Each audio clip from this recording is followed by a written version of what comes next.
Hello everyone, welcome back GKGS online practice hub. इस वीडियो में हम जनरल स्टडीज यानी सामान्य अध्ययन के इंपॉर्टेंट क्वेश्चंस को कवर करने वाले हैं। ये क्वेश्चंस आपके सभी कॉम्पिटिटिव एग्जाम के लिए हेल्पफुल होंगे। तो चलिए क्वेश्चन स्टार्ट करते हैं। क्वेश्चन स्टार्ट करने से पहले आपको बता दें कि अभी तक हमने 19 प्रैक्टिस सेट जीकेजीएस पर करा दिया है। ये 20वां प्रैक्टिस सेट है। चलिए आज का प्रैक्टिस सेशन स्टार्ट करते हैं। आज का हमारा पहला क्वेश्चन है।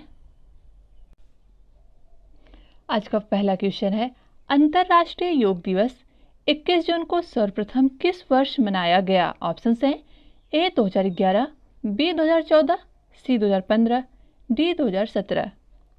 इस क्वेश्चन का राइट विकल्प हो जाएगा ऑप्शन सी 2015 में। पहला अंतर्राष्ट्रीय योग दिवस 2015 में आयोजित हुआ था। इस वर्ष 2022 की थीम की बात करें तो इस वर्ष की थीम है मानवता के लिए योग।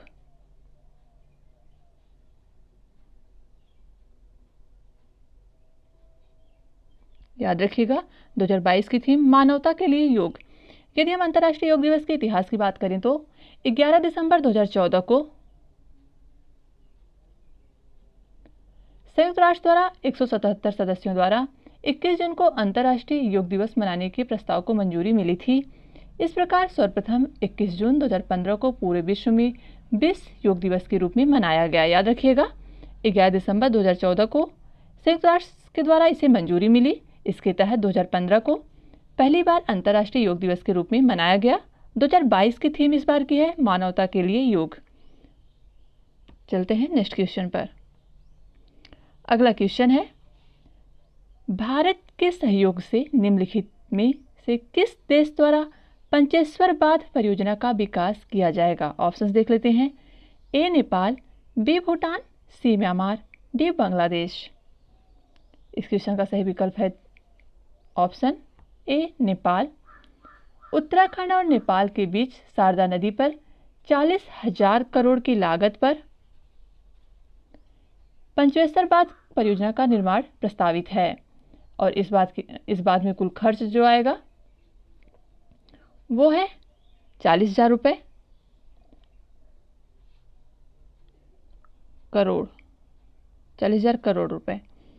और इसके जो ऊंचाई की बात करें, इस बात की ऊंचाई वो है 315 मीटर ऊंची और इसकी कुल क्षमता होगी 5,040 मेगावाट। याद रखिएगा पंचेश्वर बांध यह भारत सरकार द्वारा भारत और नेपाल के सहयोग से बनाया जा रहा है, जिसकी कुल ऊंचाई 315 मीटर है और इसकी कुल क्षमता 5,040 मेगावाट और इसमें जो कुल खर्च आएगा वो 40,000 करोड़ रुपए खर्च आएगा।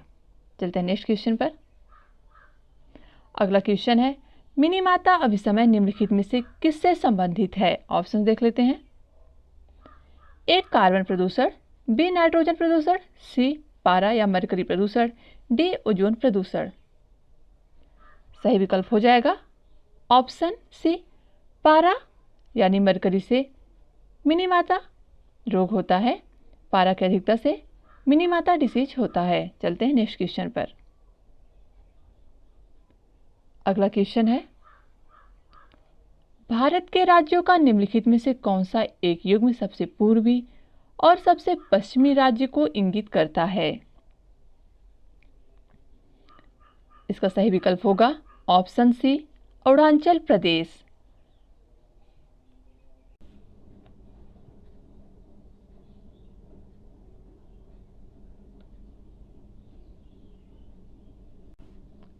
फुजीवारा प्रभाव दो उष्णकटिबंधीय चक्रवातों की परस्पर क्रिया के रूप में जानी जाती है। फुजीवारा प्रभाव का मतलब है कि जब दो पास के चक्रवात भंवर एक दूसरे के चारों ओर घूमते हैं तो एक दूसरे से इंटरेक्शन करते हैं और इससे एक बड़े चक्रवात का रूप धारण कर लेते हैं। चलते हैं नेक्स्ट क्वेश्चन पर। अगला क्वेश्चन है, हाल ही में असम का काजीरंगा नेशनल पार्क बाढ़ की वजह से चर्चा में रहा। निम्न में से कौन सी नदी इस राष्ट्रीय उद्यान से गुजरती है?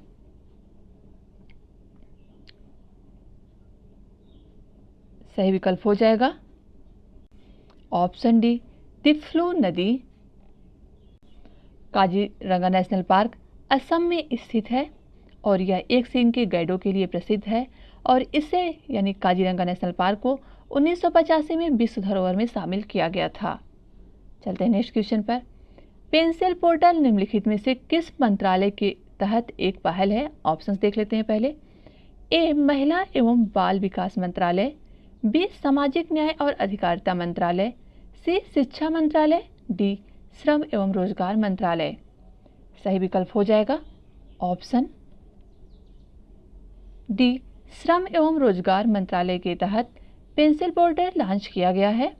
इसके तहत ये जो पेंसिल पोर्टल है यह बाल श्रम के निषेध से संबंधित है। याद रखिएगा, पेंसिल पोर्टल का संबंध बाल श्रम निषेध से है और इसको श्रम एवं रोजगार मंत्रालय द्वारा लॉन्च किया गया है। चलते हैं नेक्स्ट क्वेश्चन पर। विश्व मरुस्थलीकरण और सूखा रोकथाम दिवस कब मनाया जाता है? ऑप्शंस देख लेते हैं। ए 17 जून, बी 21 जून, सी 22 जून, डी 5 जून।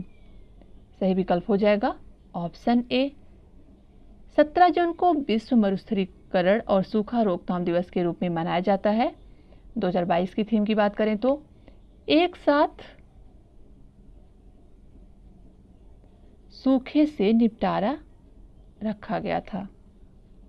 याद रखिएगा, एक साथ सूखे से निपटारा इस वर्ष की थीम है। चलते हैं नेक्स्ट क्वेश्चन पर। अगला क्वेश्चन है, निम्नलिखित में से कौन सा संगठन वर्ल्ड इकोनॉमिक आउटलुक प्रकाशित करता है? ऑप्शन देख लेते हैं। ए विश्व बैंक, बी अंतर्राष्ट्रीय मुद्रा कोष, सी विश्व आर्थिक मंच, डी विश्व व्यापार संगठन। सही विकल्प की बात करें तो ऑप्शन बी अंतर्राष्ट्रीय मुद्रा कोष वर्ल्ड इकोनॉमिक आउटलुक प्रकाशित करता है। यह प्रकाशन प्रत्येक 2 वर्ष में एक बार किया जाता है। चलते हैं नेक्स्ट क्वेश्चन पर। अगला क्वेश्चन है, कभी कभी चर्चा में रहने वाला डेटा और पहचान का स्वामित्व शब्द युग में इंटरनेट की किस पीढ़ी से संबंधित है? ऑप्शन देख लेते हैं। ए वेब 1.0, बी वेब 2.0, सी वेब 3.0, डी वेब 5.0। सही विकल्प हो जाएगा ऑप्शन डी 5.0। आपको बता दें कि वेब 5.0 की घोषणा ट्विटर के पूर्व सीईओ जैक डोर्सी ने किया था। वेब 5.0 में डेटा और पहचान का स्वामित्व उपभोक्ता द्वारा स्वयं के पास रखने के लिए बात कही जा रही है। और अगर वर्तमान में ट्विटर के सीईओ की बात करें तो पराग अग्रवाल हैं। याद रखिएगा, अभी बीएड के एग्जाम में ये क्वेश्चन पूछा गया था। चलते हैं नेक्स्ट क्वेश्चन पर। यूएनएससी 1264 समिति निम्नलिखित में से किससे संबंधित है? ऑप्शंस ए यूएन शांति सेना के हस्तांतरण से, बी पर्यावरण शरणार्थी समस्या से, सी यूएनएससी द्वारा प्रमाणित आतंकवादियों की वैश्विक सूची से, डी यूएन द्वारा मान्यता प्राप्त मानवाधिकारों के संरक्षण से।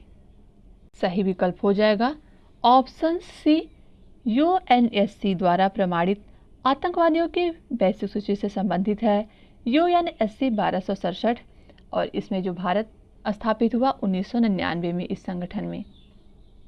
चलते हैं नेक्स्ट क्वेश्चन पर। अगला क्वेश्चन है, निम्नलिखित में से रबर उत्पादन के संबंध में सही कथन का चुनाव कीजिए।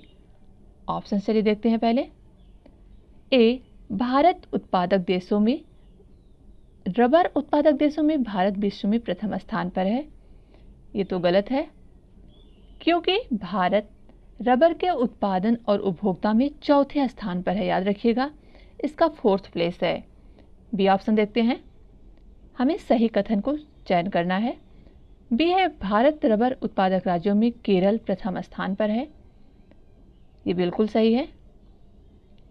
रबर की अधिकांश खपत विद्युत क्षेत्र में होती है।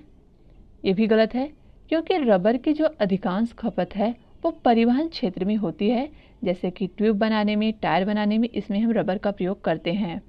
और डी ऑप्शन है उपयुक्त सभी कथन सत्य हैं। ये तो गलत है, इस प्रकार हमारा सही आंसर हो जाएगा ऑप्शन बी।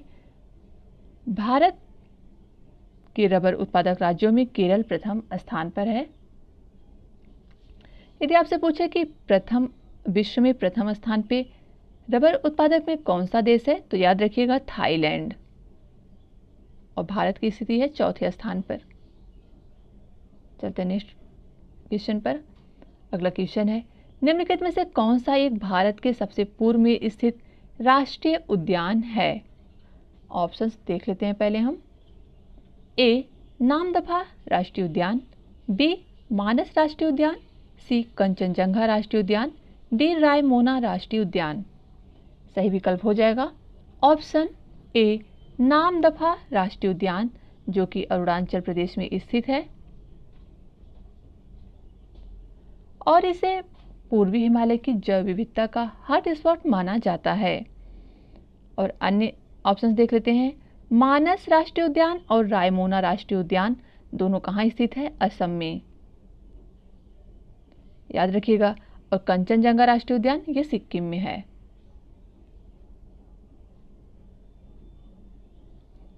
नामदफा राष्ट्रीय उद्यान सबसे पूर्वी राष्ट्रीय उद्यान है, जो कि अरुणाचल प्रदेश में है। ये पूर्वी हॉटस्पॉट क्षेत्र में सम्मिलित है। मानस राष्ट्रीय उद्यान और रायमोना राष्ट्रीय उद्यान असम में है। कंचनजंगा राष्ट्रीय उद्यान सिक्किम में स्थित है। चलते हैं अगले क्वेश्चन पर। नेक्स्ट क्वेश्चन है, भारत में फसलों के लिए जारी न्यूनतम समर्थन मूल्य के बारे में सही कथन का चुनाव कीजिए। ऑप्शंस देख लेते हैं। ए एमएसपी यानी मिनिमम सपोर्ट प्राइस का निर्धारण सीएसीपी की सिफारिशों पर किया जाता है। सीएसीपी मतलब होता है कृषि लागत और मूल्य आयोग। चलते हैं नेक्स्ट क्वेश्चन, अगला ऑप्शन पढ़ते हैं। भारत में एमएसपी 48 फसलों के लिए जारी किया जाता है। हमें इसमें सही कथन का चुनाव करना है। एमएसपी यानी मिनिमम सपोर्ट प्राइस केवल खरीफ फसलों के लिए जारी किया जाता है। फसलों का बाजार मूल्य सदैव एमएसपी से कम होता है। सही विकल्प की बात करें तो ऑप्शन ए सही होगा। याद रखिएगा, न्यूनतम समर्थन मूल्य यानी एमएसपी का निर्धारण सीएसीपी यानी कृषि लागत और मूल्य आयोग द्वारा सिफारिशों पर किया जाता है। ये बिल्कुल सही है, ऑप्शन ए राइट होगा। न्यूनतम समर्थन मूल्य एक प्रकार का ऐसा मूल्य है जिससे सरकार किसानों से अनाज को खरीदता है। एमएसपी जो होता है वह सदैव बाजार मूल्य से बराबर या ज़्यादा होता है, सदैव कम की बात नहीं है। और एमएसपी 3 फसलों के लिए मतलब कुल 22 फसलें शामिल हैं। याद रखिए यहाँ 48 गलत है, क्योंकि भारत में एमएसपी 22 फसलों के लिए जारी किया जाता है। एमएसपी खरीफ फसलों के जारी करता है, ये गलत है क्योंकि इसमें 22 फसलें शामिल हैं। 22 फसलों में रबी, खरीफ और वाणिज्यिक फसलें सम्मिलित हैं। याद रखिएगा, एमएसपी जो है यह सरकार द्वारा किसानों से खरीदी जाने वाली न्यूनतम समर्थन मूल्य है, जिससे हम अनाज को सरकार को बेचते हैं। और यह कुल 22 फसलों पर जारी किया जाता है और यह कुल खरीफ, रबी, वाणिज्यिक तीनों फसलों के लिए जारी किया जाता है। और यह सदैव बाजार मूल्य से बराबर या उससे अधिक होता है। और आपको बता दें कि एमएसपी किसान की लागत का 1.5 गुना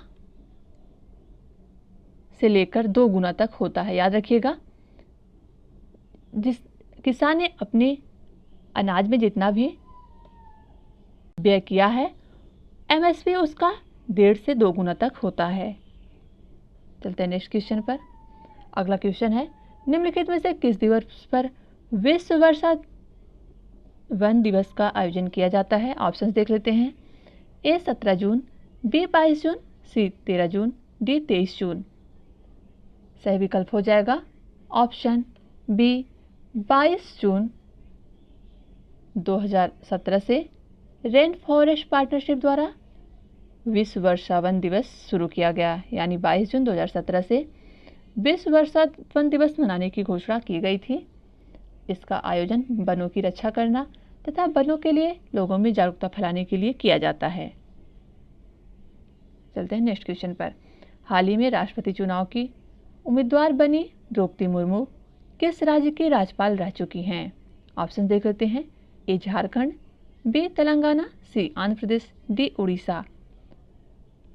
आपको बता दें कि अभी 18 जुलाई को राष्ट्रपति का चुनाव होना है और ये क्वेश्चंस आपके लिए है।